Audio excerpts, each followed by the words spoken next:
male way dhacday dadka qiimaha leh ee ka soo qayb galay munaasabadan buugan qiimaha badan ee garsoor aad iyo aad ayaan u salaamayaa haday yihiin hablaha qiimaha badan ee horteeda fadhiya iyo haday yihiinba dhalinyarada waxaan gaar u salaamayaa Cabdikariin Axmed Mooge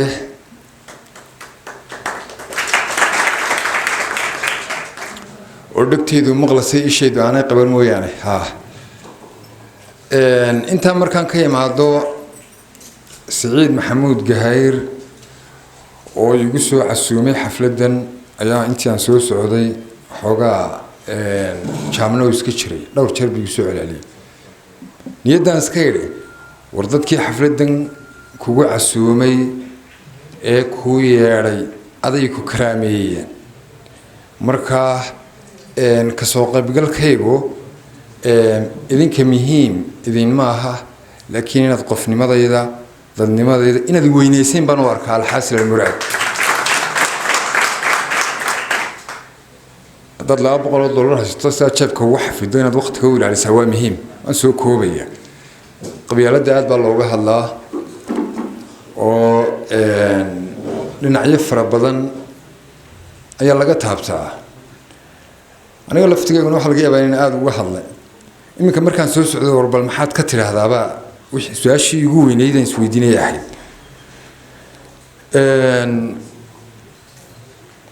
horta qabyaaladu way jiraysaa ku bishaaraysta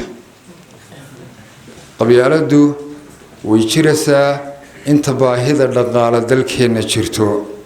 waradaan saboolnimo baahsan iyo duruufo adag dadka hogaaminayn qabyaaladu jaanisyo iyo fursado ay ku shaqeyso ma hesheen wadamada Western qabyaaladu kama shaqeyso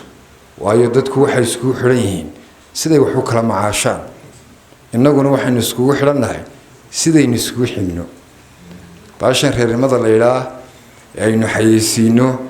inta badan alkudhiga iyo hadalhaynta badan aynu ku faano aynu laabta ku tuno warqofka afar ubadii jaamacadu ugu jiraan waxba uma tarto oo fiida jaamacada kama bixiso laakiin ninka wax dila ee dhiigaysta ee dhagar qabaha ayay magta ka bixisaa ay dhabarka gelisaa qabyaalada reernimadu waxba uma tarto ninka dhakhtarka weyna Hargeysa ama ka burco ama ka barbara ama ka salaxlay ama ka gabilay yaala ee u baahan xabada faleebada ah laakiin waxay wax tartaa ninka dhintay in isagoo abaalna idinka hayn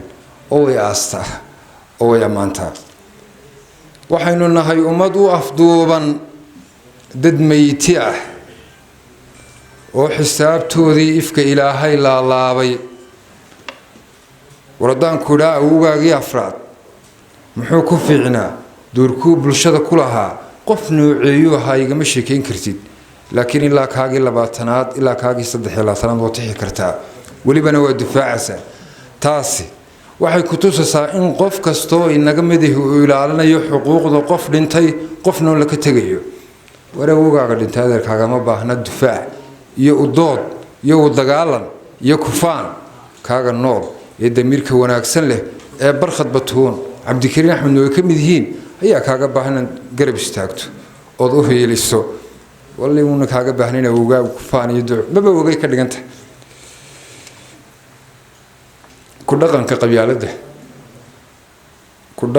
qabyaalada wuxuu meesha ka saaraa ku dhaqanka sharciga markasta oo qabyaalada iyo dawladnimaduna isku milmaan waa markasta oo taladu ay ku soo ururto qof koox iyo in yaro kooban oo isku xeerta waxaana ka dhasha burbur waxa ka dhasha dhaxal guur ummadeed si haddaba taaynu uga badbaadno waxaynu u baahanahay inaad isweydiiso war maxaa kugu dana maxaad u baahan tahay halkeed u socotaa halkeed u dhaqaaqaysaa war ilaaha neeftaa ii haya ayaa horta inaan xurmeeyo oon xaq dhowro iga mudan kaasaa iga mudan inaan ka cabsado ixtiraamo wuxuu ii abuuray aan garto laakiin inaan reerkayga u dabranaada aniga waxba ima soo kordhinayso maalin dhaweyd baan qabiilada ka hadlayn lahaa war ma jiro reer ka wanaagsan iyo qof wanaagsan baa jira marka waxaan uga socdaa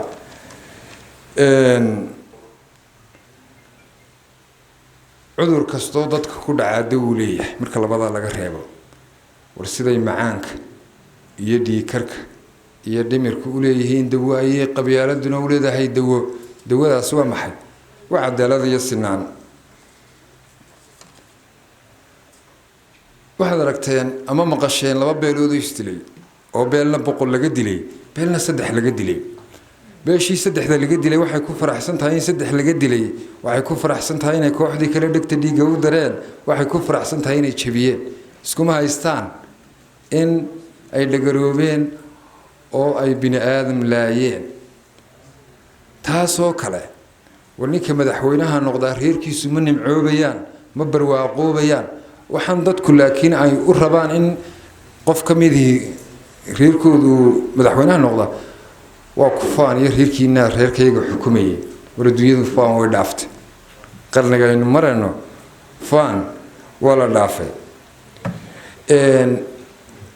xilligan imika aynu ku jirno ama caawa ama sanadahan haddaan idhaahdo qofka dhalinyarada ah iyo qofka shicibka reer Soomaaliland qabyaalada hadaayo anaa qaldan way meel kale ku baxsada ma haystaba hadduu caawa gaarigiisu gaari jeedo ciddu ku caynsanaya bixinaysa wareerkiisi hadduu wax dhaco cidda bixinaysa wareerkiisi hadduu wax dilo cidda bixinaysa wareerkiisi laakiin wax la wada leeyahay oo umada ka dhaxeeya ninka maamulaya kaas ayaa qalad ah inuu qabyaalada ku dhaqmo kaas ayay xaraan tahay mikrofoono badan baa hor yaala caawa si kaliya laaba inay ku sheekeeyaan doonayeen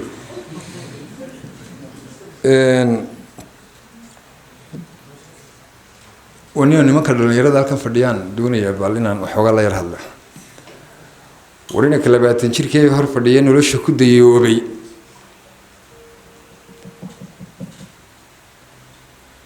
ee mustaqbalkiisii garan la xaq uu ku saxan yahay xaq uu ku qaldan yahay ee maskaxdiisii uu saaran yahay ninka darawalka ah warada reedo 20 jir hadda nolosha ku dayowdo ilmaha aad bari dhali doonto maxad soo luguynaysa adigiiba dawaqay ma inuu nolosha ku khalkhalaa doonaysa wariyaa in leedin xoriyadu baahantiin runta fanta maahe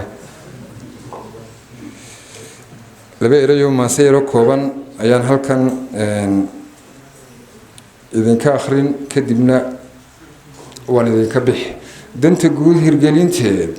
gidalwaladeedii markay tahay gufaynteed lama gabadhankaago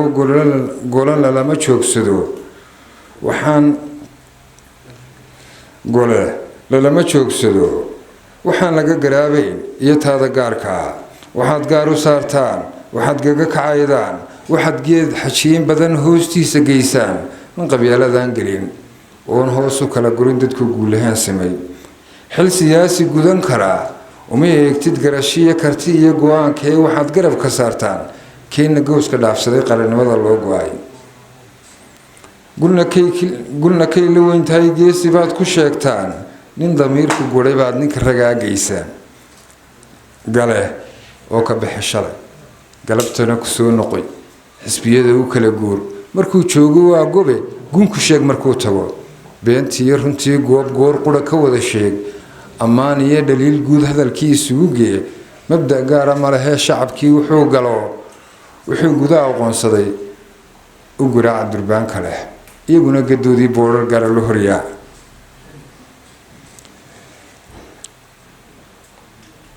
kudka guur haddana geediga qanjaha gee waa gadaynu wada nahay haldoorkeenu waa gudin miskiin gooyo seedaha taladeenu waa gees danteennii ka guranoo hadba keena gooyaa ku jaangooyatiisii dhalinteennu waa gaas gulubkii ka shidilaa sidii xaabadii gubo